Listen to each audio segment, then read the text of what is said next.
Assalamualaikum warahmatullahi wabarakatuh. Pada pembahasan kali ini kita akan membahas tentang koordinat polar. Yuk kita mulai. Koordinat polar. Selain koordinat kartesius, posisi suatu titik juga bisa diidentifikasi dengan menggunakan koordinat polar. Koordinat polar dinyatakan dengan r, θ, yaitu r-nya adalah jarak objek pada pusat koordinat, yaitu jarak titik ke pusat koordinat 0,0. Sedangkan θ adalah sudut yang dibentuk posisi objek atau posisi titik terhadap sumbu X positif. Oke. Koordinat polar disebut juga koordinat kutub. Kalau koordinat kartesius itu memetakan titik terhadap jarak pada sumbu X dan jaraknya pada sumbu Y, maka koordinat polar ini memetakan titik terhadap jaraknya pada pusat koordinat 0,0 dan sudutnya terhadap sumbu X positif. Sehingga koordinat polar itu penggunaannya lebih ke untuk navigasi. Nah, sekarang kita akan mempelajari hubungan koordinat polar dengan koordinat kartesius. Perhatikan gambar ini nih. Di sini ada titik A dengan koordinat X, Y. Kemudian jarak dari titik A ke pusat koordinat adalah R. Kemudian titik A, posisi titik A membentuk sudut θ terhadap sumbu X positif. Nah, jarak titik A ke sumbu X adalah Y, jarak titik A ke sumbu Y adalah X. Sehingga terbentuk segitiga siku-siku di sini. Dari gambar di samping, maka titik AX, Y bisa diubah menjadi A, R, θ, yaitu dengan, karena ini segitiga siku-siku, maka R itu bisa dicari dengan menggunakan rumus Pitagoras, di mana R kuadrat sama dengan X kuadrat ditambah Y kuadrat. Atau R saja sama dengan akar dari X kuadrat tambah Y kuadrat. Sedangkan untuk mencari θ, karena yang diketahui adalah X dan Y, maka hubungan X, Y, dan θ adalah tangen, di mana tangen θ sama dengan Y dibagi X. Sehingga θ sama dengan inverse dari tangen Y per X. Paham ya? Oke. Bagaimana sebaliknya? Jika titik A, R, θ akan diubah menjadi titik AX, Y, maka yang digunakan adalah rumusnya persamanya X itu sama dengan R dikali kosinus θ. Lihat, yang diketahui sekarang R dengan θ. Kalau untuk mencari X, maka hubungan R, X dengan θ adalah sinus. Kosinus ya. Di mana kosinus θ sama dengan X per R. Sehingga R saja sama dengan X saja sama dengan R dikali kosinus θ. Nah, untuk Y, karena yang diketahui R dengan θ juga, maka hubungan Y, R dengan θ kan sinus. Atau sinus θ itu sama dengan Y per R. Sehingga Y saja sama dengan R dikali sinus θ. Oke, ini rumus yang ini untuk mengubah koordinat kartesius menjadi koordinat polar. Diketahui X, Y, ingin kita ubah menjadi R, θ. Maka rumusnya ini. Sedangkan yang ini untuk mengubah koordinat polar menjadi koordinat kartesius. Diketahui R dan θ, yang dicari X dan Y. Oke, supaya lebih jelasnya, kita ke contoh. Di sini contoh tentukan koordinat kartesius dari titik Q 8,150 derajat. Oke, jika ada koordinat, di sininya ada derajat, maka ini pasti koordinat polar namanya. Karena derajat itu kan ukuran untuk sudut. Oke, yuk kita kerjakan. Di sini diketahui eh, karena ini koordinat polar, maka 8 ini adalah nilai dari R. Sedangkan 150 derajat ini adalah theta. Sekali lagi, ciri derajat di sini menunjukkan sudut. Kalau ada koordinat yang belakangnya sudut, maka ini pasti koordinat polar. Nah, yang akan kita lakukan adalah mencari koordinat kartesius. Koordinat kartesius itu yaitu titik Q yang dinyatakan dengan X, Y. Oke, seperti tadi, persamaan tadi, X itu sama dengan R dikali kosinus theta.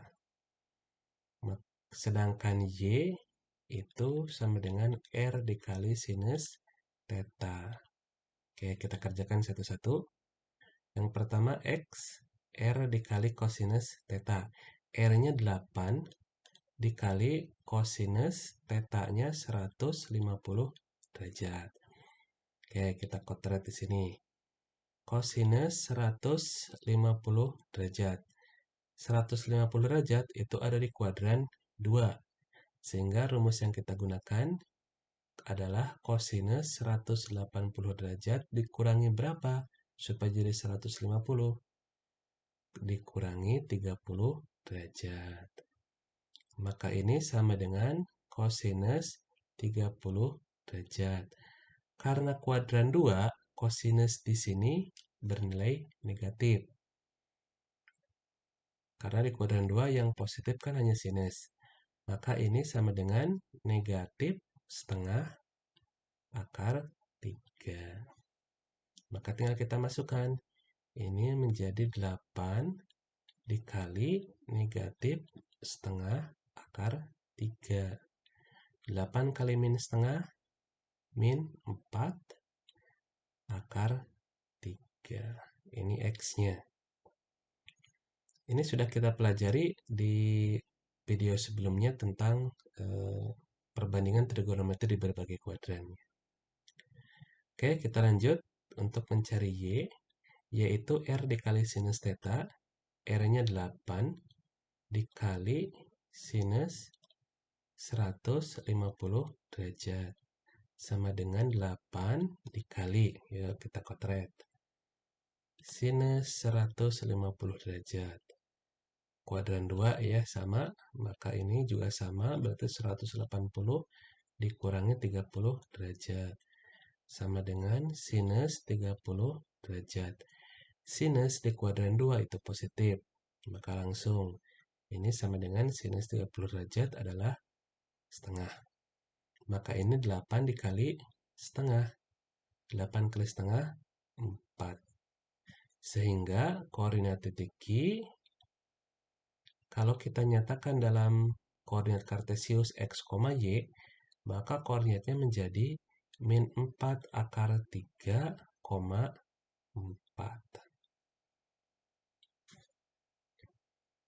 Paham ya? Ini cara mengubah koordinat polar menjadi koordinat kartesius. Oke, kalau sudah paham kita lanjut.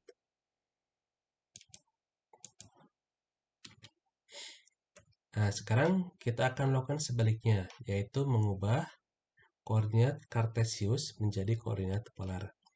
Kartesius cirinya sederhana. Di sini tidak ada derajatnya. Kalau tidak ada derajatnya berarti di sini X-nya min 1, dan di sini Y-nya akar 3. Oke, pertama kita akan mengubah titik Px, Y menjadi titik P dengan koordinat R, theta. Nah, R itu tadi apa rumusnya? Akar dari X kuadrat ditambah Y kuadrat. Sama dengan akar dari X-nya minus 1 kuadrat ditambah Y-nya akar 3 kuadrat. Min 1 kuadrat, min 1 kali min 1. Min kali min plus. Jadi ini plus 1. akar 3 kuadrat. Akar 3 dikali akar 3 menjadi 3. 1 tambah 3, 4. Akar 4 adalah 2. Maka ketemu R-nya 2. Nah, untuk mencari theta, kita gunakan rumus inverse tangen. Inverse tangen dari Y per X. Maka ini sama dengan inverse tangen dari Y-nya. Akar 3, X-nya min 1. Atau inverse tangen dari akar 3 min 1 dibagi min 1, ini kan min akar 3.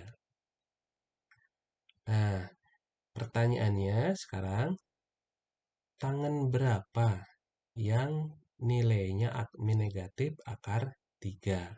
Oke, kita berangkat dari negatif dulu deh. Tangen itu bernilai negatif di kuadran 2 atau di kuadran 4. Karena di kuadran 3, tangen positif. Masih ingat kan waktu kita bahas tentang kuadran? Di kuadran 1 semua positif. Di kuadran 2 hanya sinus yang positif. Di kuadran 3 hanya tangen yang positif. Di kuadran 4 hanya kosinus yang positif. Ini plus sumbu X, ini sumbu X negatif, ini sumbu Y negatif. Oke, sekarang nilai tangen di sini negatif akar 3. Negatif akar 3, maka yang kemungkinannya sudutnya ada di kuadran 2 atau di kuadran 4. Karena di kuadran 1 dan di kuadran 3 tangen nilainya positif. Ya, pilihannya 2 nih, kuadran 2 atau kuadran 4. Yang mana? 2 atau 4? Nah, kita lihat dari sini nih. Di sini X-nya negatif, Y-nya positif. Yang X negatif, Y positif. Kuadran berapa tuh? X negatif, Y positif. X negatif, Y positif. Nah, ini di kuadran 2. Sehingga untuk kuadran 2, rumusnya adalah 180 derajat dikurangi theta. Tetanya berapa? Yang akar 3 tangen berapa? Ingat tabel sudut istimewa? Oke, tangen yang nilainya akar 3 itu adalah 60 derajat. Maka 180 derajat dikurangi 60 derajat berapa? 120 derajat. Maka tetanya sama dengan 120 derajat. Titik ini ada di kuadran 2. Kuadran 2. Nah, sama seperti tadi kan? Di sini X negatif, Y positif. Maka ini kuadran 2. Di kuadran 2 nilai tangen juga negatif. Jadi ini semua harus bersesuaian. Sehingga kita simpulkan koordinat titik P dalam koordinat polar adalah R, theta. R-nya 2, theta-nya 120 derajat. Jadi titik P koordinatnya 2,120 derajat. Paham ya? Jadi pertama kita cari R-nya, jarak dari titik P ke pusat koordinat. Yang kedua kita cari tetanya. Untuk mencari tetanya kita gunakan inverse tangen Y per X. Dan untuk posisinya kita lihat di koordinat ini. Mana yang positif, mana yang negatif. Ataukah semuanya positif, ataukah semuanya negatif, dan sebagainya. Karena koordinat ini negatif positifnya menentukan ada di kuadran mana titik ini berada. Setelah itu tinggal sesuaikan saja. Dari nilai inverse-nya di kuadran berapa, gunakan rumusnya sesuai rumus perbandingan trigonometri di kuadran tersebut. Oke, paham ya? Jika ada pertanyaan dan tanggapan, silakan disampaikan di kolom komentar. Klik subscribe untuk mendapatkan update video terbaru tentang materi atau pembahasan soal di channel ini. Terima kasih. Assalamualaikum warahmatullahi wabarakatuh.